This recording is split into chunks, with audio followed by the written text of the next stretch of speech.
Hello, my name is Ann Toney, and I practice law in Denver. I started practicing law in 1984. I have been a prosecutor and criminal defense lawyer since that time. And I also share the perspective of prosecution in sharing with my clients in pretty graphic ways usually.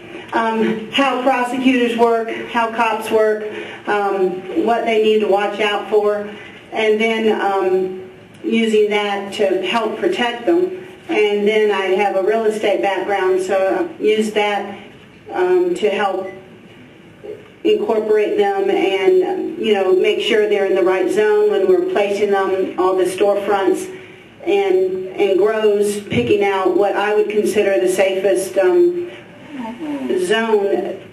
so they can be protected in a use by right if that particular county or city has one. So what's going on in my practice, and answering the question of describe what you're working on in the field of medical marijuana, I have growers and storefronts that I work with that are my clients, and all of them have had specific concerns since 1284 has been bandied around, and we were all a little shocked, I think, at some of the amendments that were introduced at the 11th hour. I contacted most of the House of Representatives by email, giving them my research on the unconstitutional aspects of their bill, and basically the ones I talked to, what they told me was, oh well, what can we do? It's the 11th hour and we have to get this bill out. So they felt their hands were tied. I was happy to see that on the floor there was discussion of sending it to committee, even though that ultimately got voted down. At least they, and I'm not suggesting because of my emails, but at least they were thinking about it. When you start telling counties and cities that we're going to sue you, that equates to dollars to them. They're going to have to go to their coffers, and they're going to have to explain to their voters why they're spending good tax money on these lawsuits when they're unfairly trying to squelch an industry because some people are afraid. My take on this is folks are afraid of marijuana. They have knee-jerk reactions. They've been brought up, remember, during our lifetime, it's all been illegal. So now we're asking a whole state to suddenly say, well, you can accept this now in a medical way. And I think that's difficult for people. I think a lot of, we could get a lot of traction with the education and the communication. And I think it's been mentioned before in different circles, how many of these county commissioners, how many of these city council people or House of Representatives have been to a storefront? You ask them and no, they don't want to go there, they're afraid. But I understand that. They're afraid that if there's medical marijuana down the street, their children will start smoking and then go straight to heroin. And so I think that is actually some of the fears. So I take that in consideration when dealing with entities. And I make a point of going around, I have clients throughout the state, and talking to the zoning people face-to-face, talking to the county attorneys face-to-face, the ones that will talk to me. That usually has a pretty good outcome. They usually want to know more and need educating. I've had some county attorneys ask me to send them the tapes from our CLE. I've worked with the state bar in initiating some continuing legal education seminars for lawyers, and I think patients and caregivers have attended, and people across the state in some of these government offices have watched by webcast. They may not come down to the Bar Association to have their face seen, but by golly, the state bars told me that it's the highest rated continuing legal education that they've ever had in their history. And it had the greatest turnout because folks want to know. They don't know. And they're not going to tell you, gee, I'm afraid of it, gee, I don't know.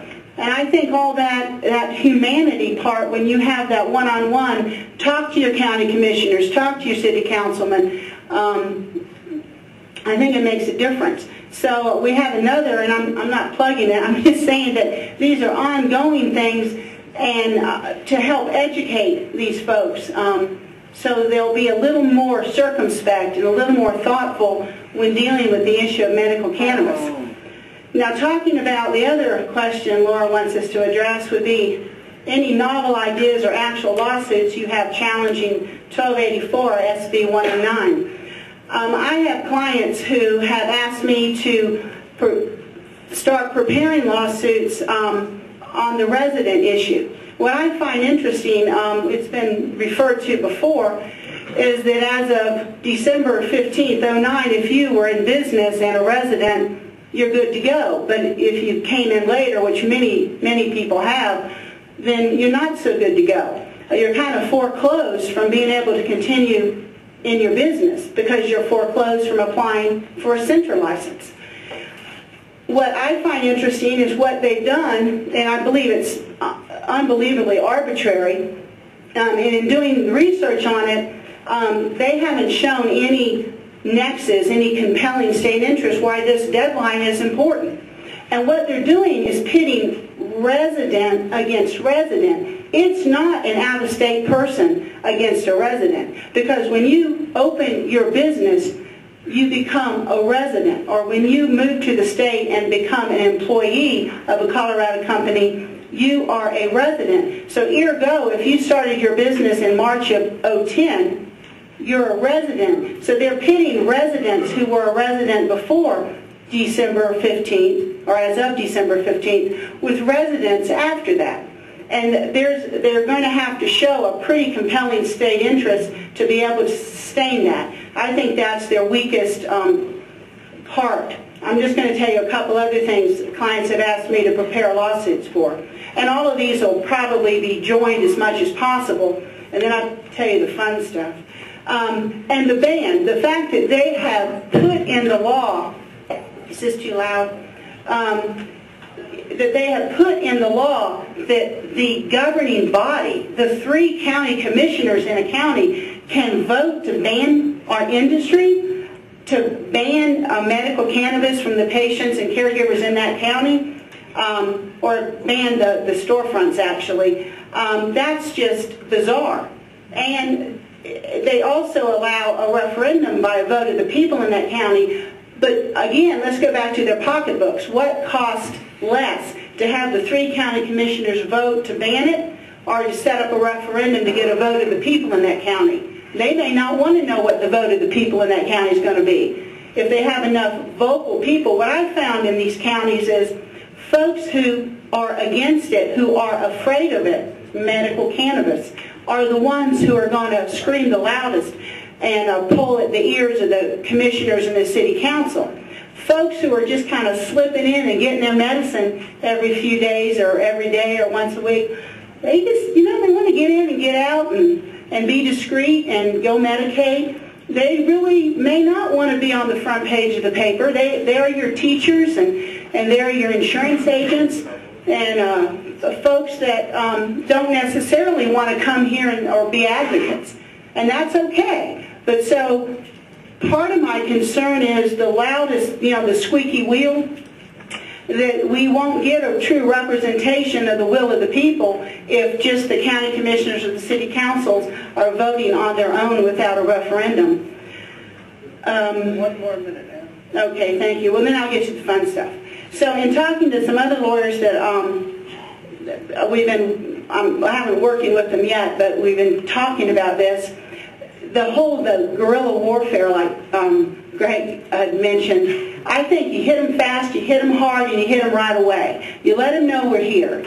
And by doing that, then you think, do we sue in all the counties that have moratoriums in cities? How do we go about doing that? Do we have lawsuits across the state? I just think that's going to be important to be able to get their attention, because the longer this drags out, the more drain it will be on the businesses that are affected. And also, the obvious, you ask for an injunction to put a stop to this until it can get worked out. But who knows?